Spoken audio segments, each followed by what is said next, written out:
All right, guys, so today we are going to talk about using Cornell notes.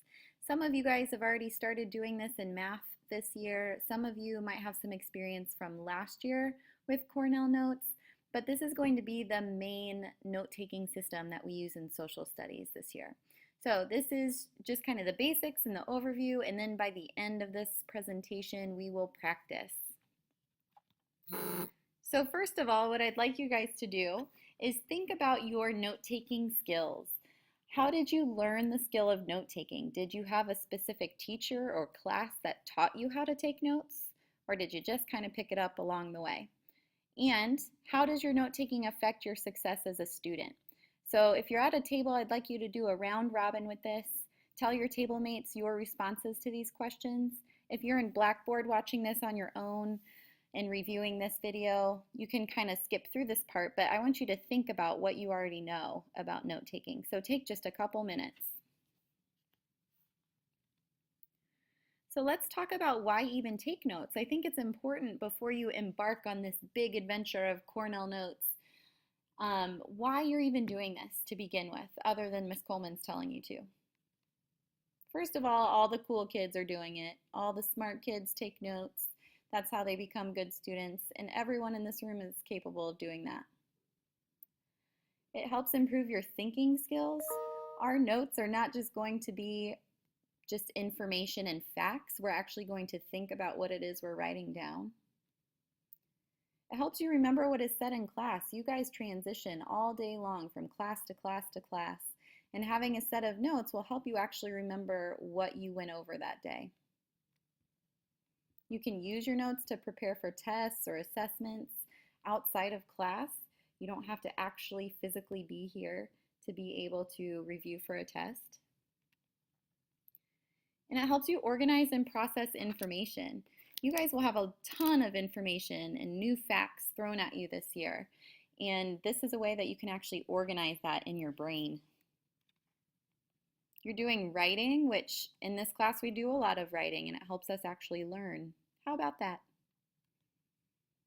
And advertisers say that it takes people at least 3 times of hearing or seeing something before they'll actually act on it and buy something. So that's why you see the same commercials and stuff replayed over and over. The same thing is with our note taking. We're going to use our Cornell notes. We'll review them every time at least 3 times because that helps our brains actually retain information or actually remember and keep information.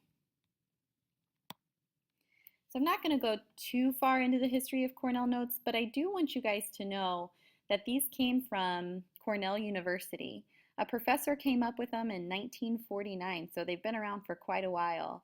But the professors were really fed up and frustrated over their test scores. They thought their lectures and all the stuff they'd been teaching the students should have been reflected by really good test scores. And so they came up with Cornell notes so they could have a study guide for their students.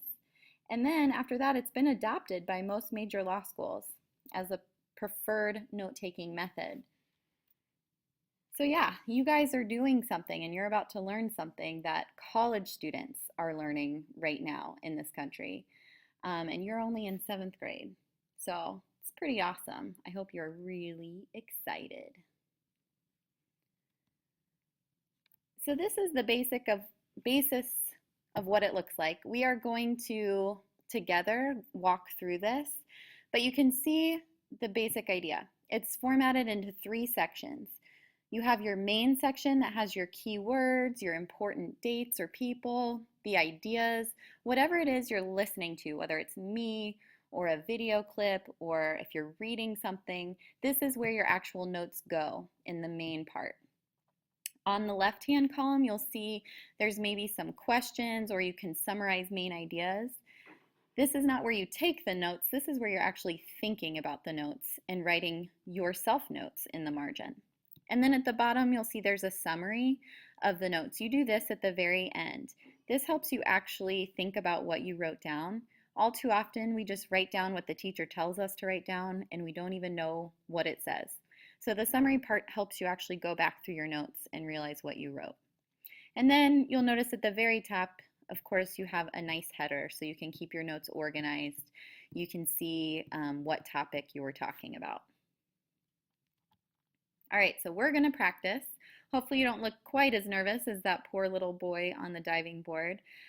This will become second nature to you guys. Again, by the end of the year, you will be really comfortable with this.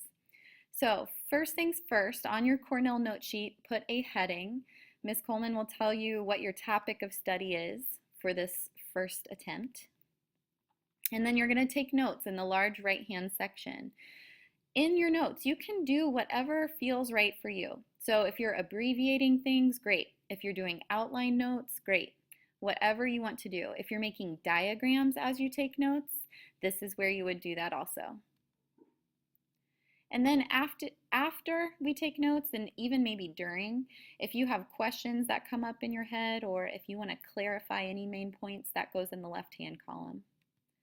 And then we'll do a summary together for this first one at the end. We're going to watch a video about the basics of geography. So we'll take notes together and just make sure we're all doing it correctly before I totally turn you loose to do it on your own.